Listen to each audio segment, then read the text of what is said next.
we're moving into this cardiovascular system. And so one of the things that I was trying to find, because I know that the cardiovascular system can be a little bit overwhelming, so to speak. And so at this point, we had worked our way up through some of the anatomy. One of the things that we talked about was the blood flow through the heart, how we're going to have our pulmonary circuit, and we're going to have our systemic circuit. And so one of the things that I keep mentioning that the true exchange with the blood occurs at the capillary level. And what we end up with is a capillary bed.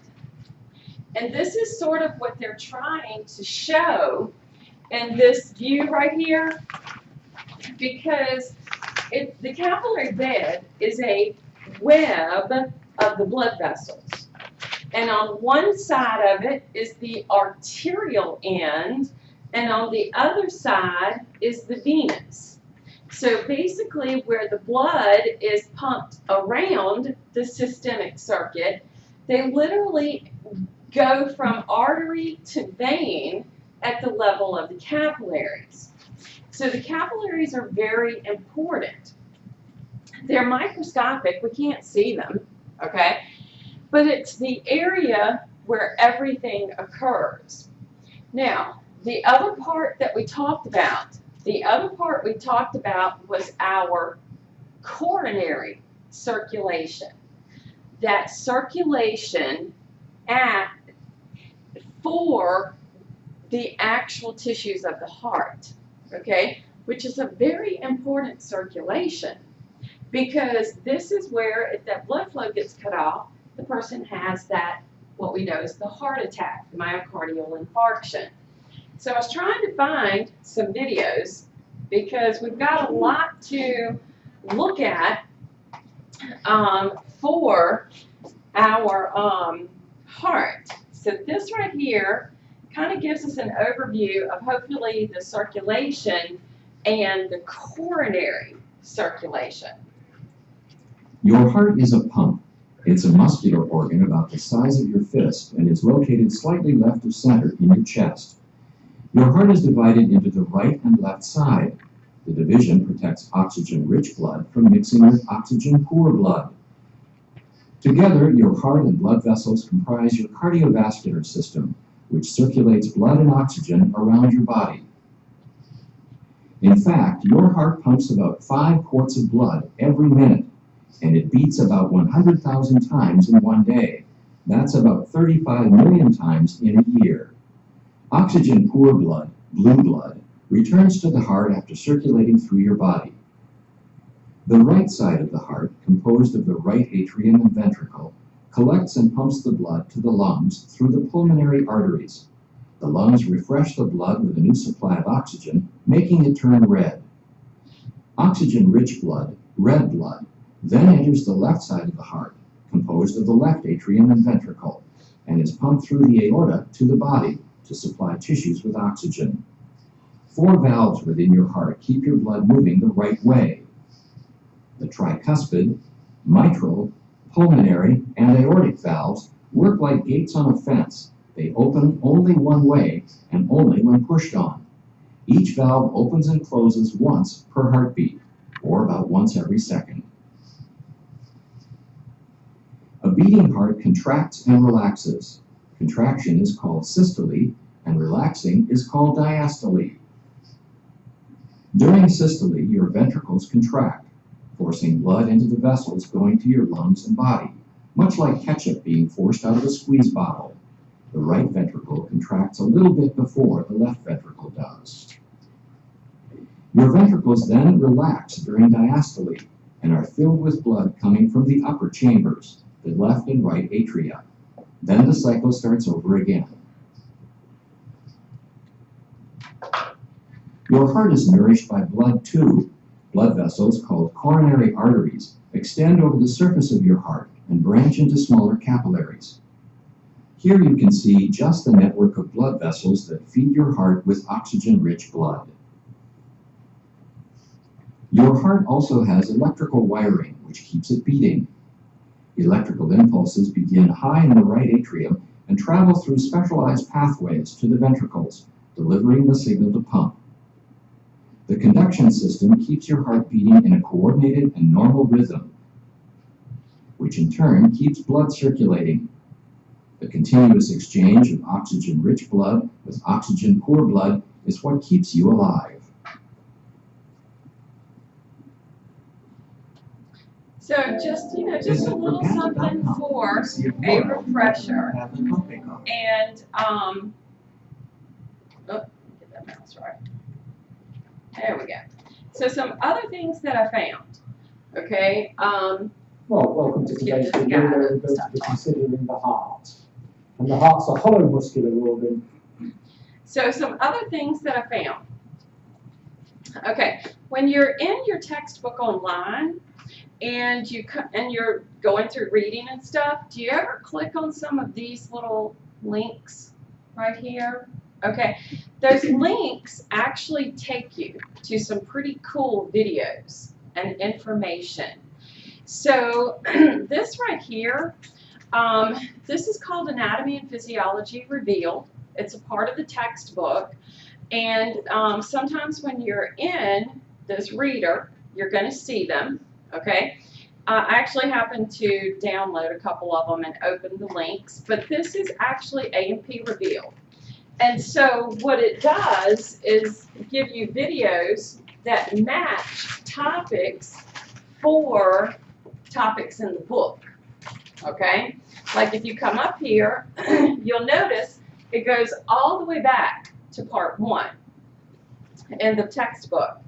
But as you click on it, it has little activities you can do, little dissections you can do, all that sort of stuff.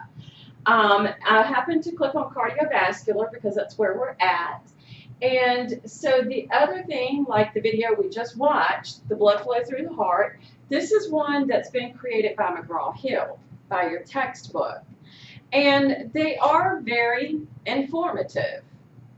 Okay, just gotta. The heart is a take muscular ways pump to with get 4 there. chambers, 2 thin-walled atria, and 2 thick-walled ventricles. The atria collect blood returning to the heart, whereas the ventricles pump blood from the heart. Oxygen-poor blood enters the right atrium through the superior and inferior vena cava. The superior vena cava collects venous blood from the head, neck, upper limbs, and thorax. The inferior vena cava collects venous blood from the abdomen, pelvis, and lower limbs. Venous blood from the heart itself enters the right atrium from the coronary sinus. Is everybody catch Contraction of the that? right atrium forces blood through the right atrioventricular valve, also known as the tricuspid valve, and into the right ventricle. Right ventricular contraction then propels the oxygen-poor blood through the pulmonary or semilunar valve and into the pulmonary trunk. The pulmonary trunk divides into a right and left pulmonary artery, which carry oxygen-poor blood to their respective lung for gas exchange.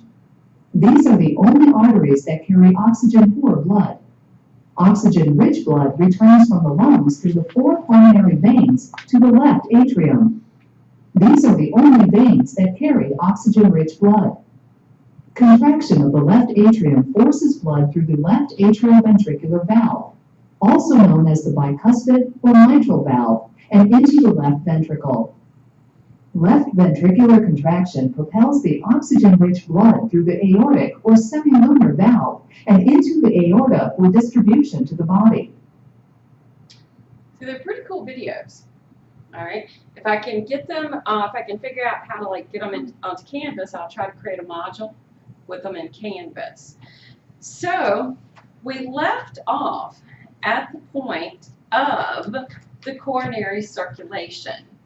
And I liked that little video we just saw took it back to the coronary circulation and showed the little coronary sinus, where that blood comes back to that right atria, which is just the blood that has circulated to the heart tissues themselves. So now let's pick up at what's termed our cardiac conduction system. When we look at the structure of the heart, once again, it is muscle. It's one of the three types, termed the cardiac muscle, because that's the only place you find it. Okay? You're only going to find the cardiac muscle in the heart. But do you happen to remember that for skeletal muscle and smooth muscle, which we don't really get a whole lot into, but do you know how the ability for them to contract is based on movement of ions? What kind of ions? What types? Sodium, potassium, calcium. Okay? Remember those three major players. All right? Now, when we look at that, and now it's going to be the same idea. All right? We're going to be working on the ions. We're going to be creating electricity. We know this because we can test it. EKG, ECG. Okay, I grew up knowing it as EKG. At some point they changed it to ECG. I don't know when. Okay, but they did. And so what we know is that on average, heartbeat, at rest can be about 60 to 75 beats. All right. Now, people who are more well conditioned physically have lower and higher heartbeats because their hearts can withstand it. We say that it is myogenic. Myo meaning muscle, genic meaning the beginning, Genesis, okay? And we say that because the heart regulates itself. It is autorhythmic. It is innervated, but once again, I'll say this, it in no way depends on the nervous system.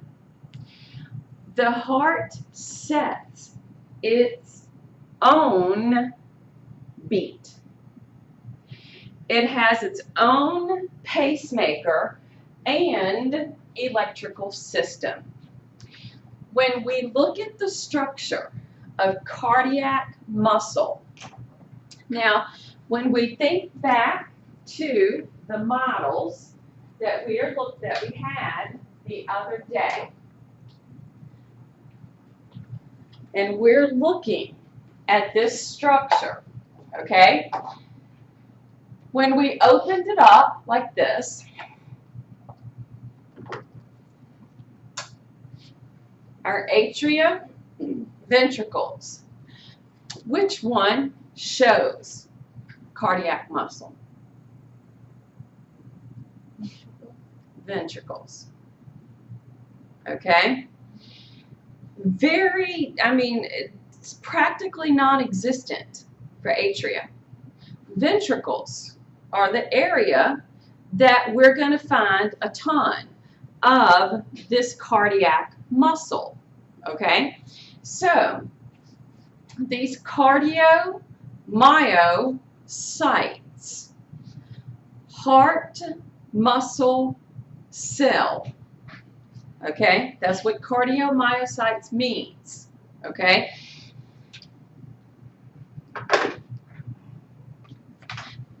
What you have is what you have. Okay? These are not going to be cells that make another